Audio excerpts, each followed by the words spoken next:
Hello everybody, welcome back to my channel Trading Secrets. This channel is for entertainment purposes only. For those of you who do not know, my name is Ali. I have over 20 years experience teaching accounting, economics, business and law. Through this channel I'll be providing some stock analysis and a quick update on the $1 Million Challenge. So if anybody's not aware of this is a journey of an investment of $1,000 to a return of $1 million over a period of 3 years using a strategy called compound return investing. So the objective is try to get 201 trades, each with an average return of 3.5%.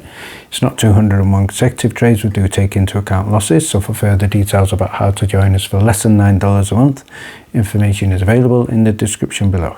In today's video, I'm going to be sharing with you details of a court victory against FINRA and against the OTC market. So this victory was from a gas exploration company, and very similar to MMTLP, this gas exploration company was traded on the OTC markets without permission of the company. So stay tuned for details of this court victory. So before we get started, let's have a look at details in terms of what's happening in the market. So we can see close of play on Friday, the Nasdaq was up 0.85%, the Dow Jones was up 0.73%, and the Dow was up approximately 240 points after Powell's remarks in the week. So we can also see in terms of looking ahead to September, historically September is a little bit of a stormy month and it may test the US stock rally that we have been seeing so far. If we look at the close of market here, we can see many stocks did close in the green. However, Nvidia, after a good run up from the earnings, which was received very well,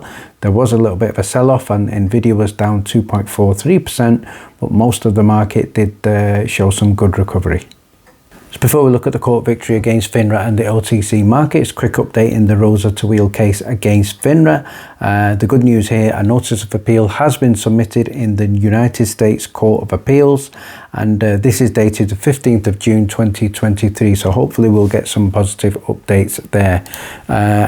Before we get started on today's case, quick shout out to Steph. So Steph also works in mmtlpstudios.com, and there's also a website there that you can also film your story. So go ahead and give Steph a follow, and special thanks and shout out to Steph for sharing details of the case that I'm going to share with you today, and details of the success that was achieved by this gas exploration company. So before we look at the outcome of the case, I'm going to share with you here the details of the background. So we can see here the petitioner is obviously identified as Eric Dyer, and the respondents we can see here are FINRA and the OTC market. So let's move on to look at the factual backgrounds of the case, and we can see the petitioner Eric Dyer is a shareholder of Tamboran Resources, and this is a natural gas exploration company. So a little bit of similarity here with MMTLP, Nexbridge Hydrocarbons.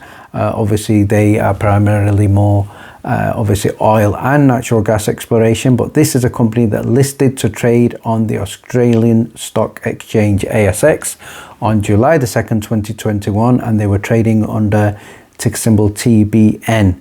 So around about September 2021, the stock was the subject of an F shares listing on OTC Pink, obviously in the USA, and owned by respondent OTC market groups, which was created without the knowledge and consent of the company. So again, very strong and similar parallels to Nexbridge Hydrocarbons, MMTLP, created without the knowledge and consent of the company, again confirmed by John Berda, confirmed by Judge Balikaros, and again it looks like there is history here. So the F shares listing was approved by respondent FINRA. Very interesting that FINRA posted a tweet earlier this week in terms of what they do and what they don't do. But what we can see here is it was approved by the respondent FINRA, and approval allowed the broker-dealers to trade the actual foreign ASX TBN shares of Tamboran on the United States, in the United States and in US dollars. So the F share symbol TBNRF appeared in late September 2021. So again, what we can say certainly here in this case, that MMTLP is not the only one that was traded without permission. So we have another one here, and I'm sure there are others as well. So let's have a look at further details. So in terms of the key concerns of the shareholder, we can see here no less than 756,808 TBNRF shares were sold during this period. And from Bloomberg source, it indicates 500,000 shares were traded despite the fact that the number of shareholders in this security is very limited. So again, this obviously smells of fake shares. And obviously further down, implying the substantial number of F shares are in fact ghost shares which exist solely in the imagination of broker dealers.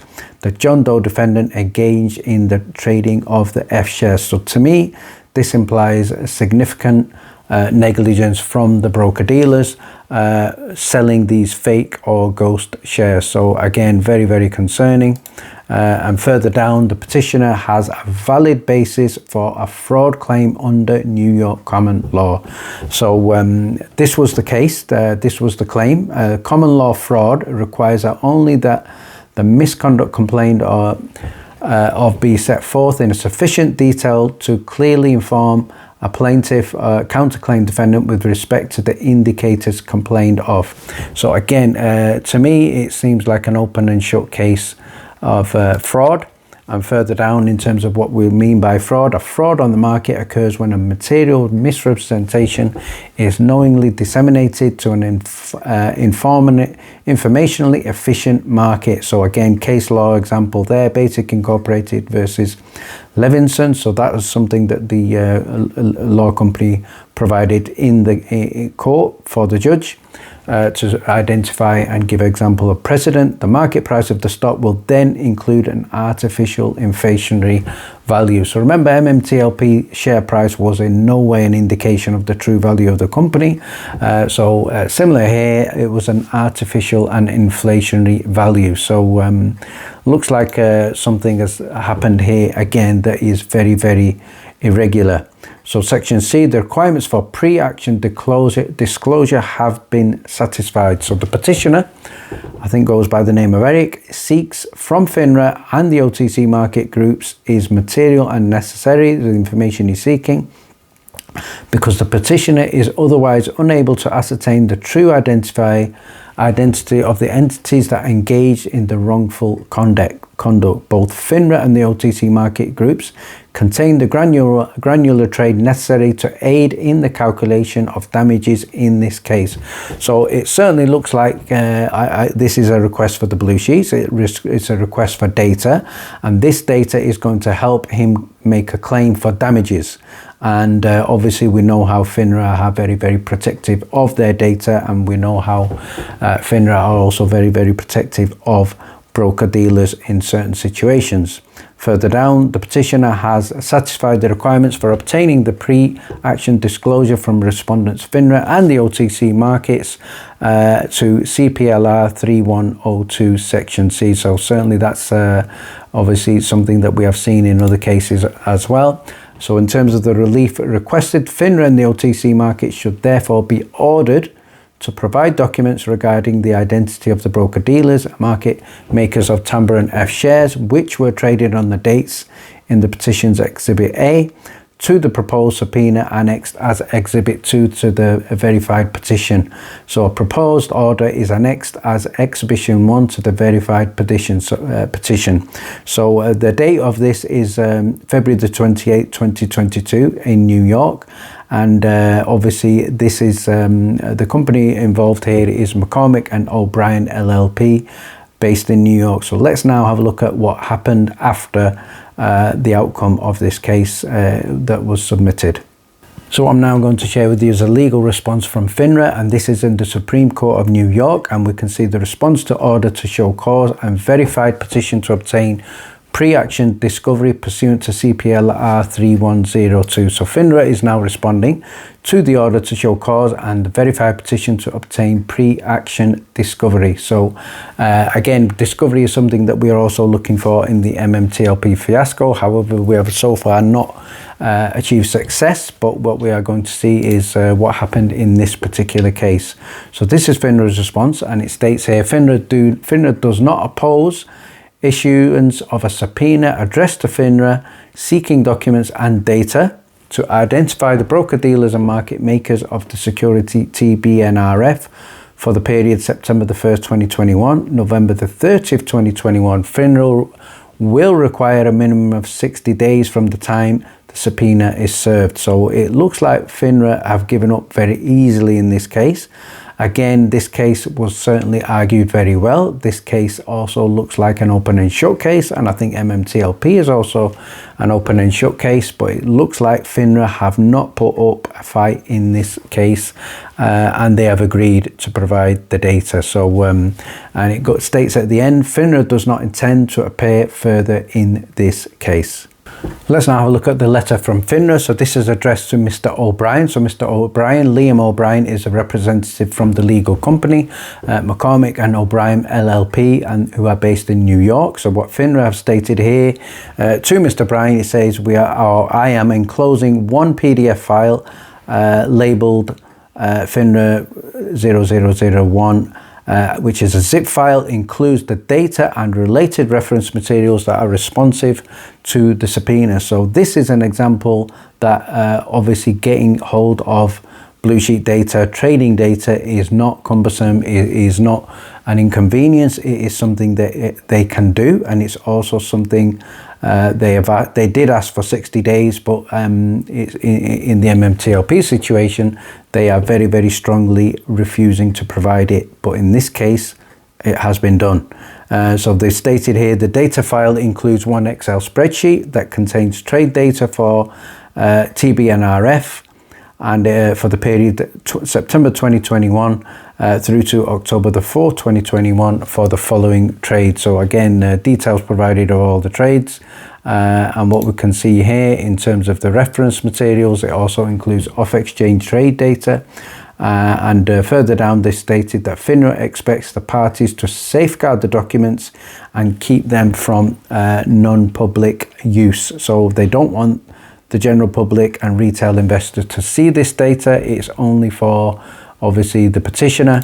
And finally, what I'm going to share with you here is details of the company representing Eric, and this goes by the name of McCormick O'Brien LLP, and what they have stated and written to the Honourable Lynn Carter, who is the Supreme Court, the judge in the Supreme Court of the state of New York. Your Honour, respondents FINRA and OTC Markets have responded to the request set forth in our petition for an order granting pre-action disclosure, and accordingly the petitioner withdraws the petition. So what has happened here is they have had success, they've got what they wanted, and this is another case where they were not looking for financial damages from FINRA. They were looking for information, and if FINRA provided this information, so FINRA can provide this information in this example, we have a very, very strong precedent, so they can provide it again. And finally, I'd like to finish off by giving a quick shout out to the weekly watch list. This is a quick review of the previous week's weekly watch list. This is shared exclusively with the Discord members prior to trading on the Monday. So some of the stocks that we called out last week included Nvidia. I did expect Nvidia to beat earnings, and the good news was it did beat earnings exceptionally well. And at one point, Nvidia was up close to 15% on the week. There was a little bit of a sell-off on the Friday, but it's still up in excess of 3.5% on the week. So GNS, again, high risk stock that on Friday did close up 28%, so a great finish to the week. It was also up 7.4% on the week, again high risk, high reward stock. TMBR we also called, and that was up 5.6% on the week. TSH we also called out, that was at one point up 12.2% on the week, closing at the week 12.2% up, and at one point also up 33%, so good opportunity there to take profits. IRON was also another stock on our list. That was up 6.4% on the week. ARDX, that was up 12.2% on the Friday and also closed up 7.7% on the week. INOD, that was up 4% on the Friday but down 4% on the week. APRN, two opportunities to get returns of 9% plus but also closed down 15% on the week. So again, a strong indication there to always take profits where you can and protect your profits when you have them. MRVL, we did expect to beat earnings. It did beat earnings. It was up 12% Monday to Wednesday, so good opportunity there to take profits. But after earnings, even though earnings was beat and earnings was positive, there was a little bit of a sell-off and it did go down 7.5% on the week. So in order to get the next weekly watch list, the details are available in the description below. Thank you very much for watching. Please stay tuned.